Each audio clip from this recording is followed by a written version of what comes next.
मुंबई से सटे ठाणे के मीरा भाईंदर में स्थित बालेशाह पीर दरगाह पर बुलडोजर चल सकता है। मुख्यमंत्री देवेंद्र फडणवीस की अगुवाई वाली महाराष्ट्र सरकार ने 10 मई तक इस दरगाह को गिराने का आदेश दिया है। इसके बाद यह दरगाह चर्चा में आ गई है। राज्य के राजस्व मंत्री और महाराष्ट्र बीजेपी के अध्यक्ष चंद्रशेखर बावनकुले के अनुसार यह दरगाह मीरा भाईंदर के चौक एरिया में स्थित है।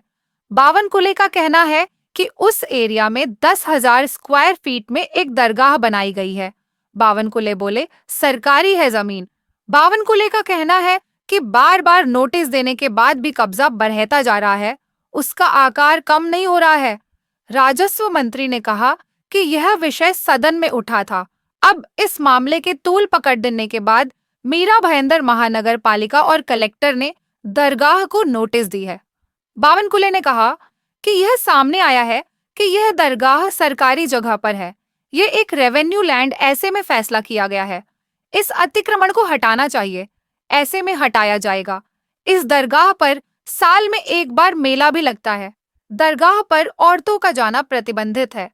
कहाँ पर स्थित है दरगाह? आरोप है कि मीरा भाईंदर में स्थित इस दरगाह के पास में एक मस्जिद है। यहाँ पर नमाज पढ़ी जाती है।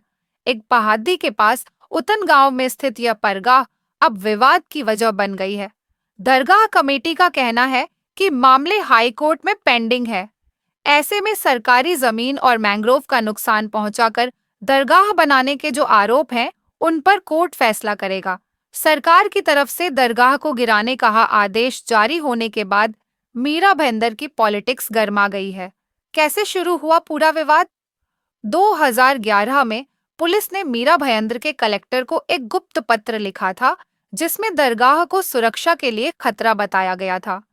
पुलिस ने आशंका जताई थी कि आतंकवादी समुद्र के रास्ते इस इलाके में घुस सकते हैं और दरगाह में छुप सकते हैं, इसलिए दरगाह को तुरंत हटाने की सिफारिश की गई थी।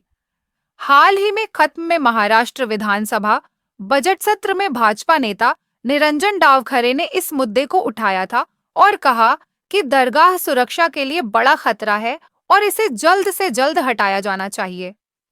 बॉम्बे हाई कोर्ट में भी याचिका बीजेपी नेता एडवोकेट रवि व्यास द्वारा दर्ज शिकायतों के अलावा हिंदू टास्क फोर्स के संस्थापक खुश खंडेलवाल द्वारा 2 मार्च 2024 को बॉम्बे हाई कोर्ट में एक जनहित याचिका दायर की गई है, जिसमें बड़े पैमाने पर अतिक्रमण के खिलाफ तत्काल कार्रवाई की मांग की गई है।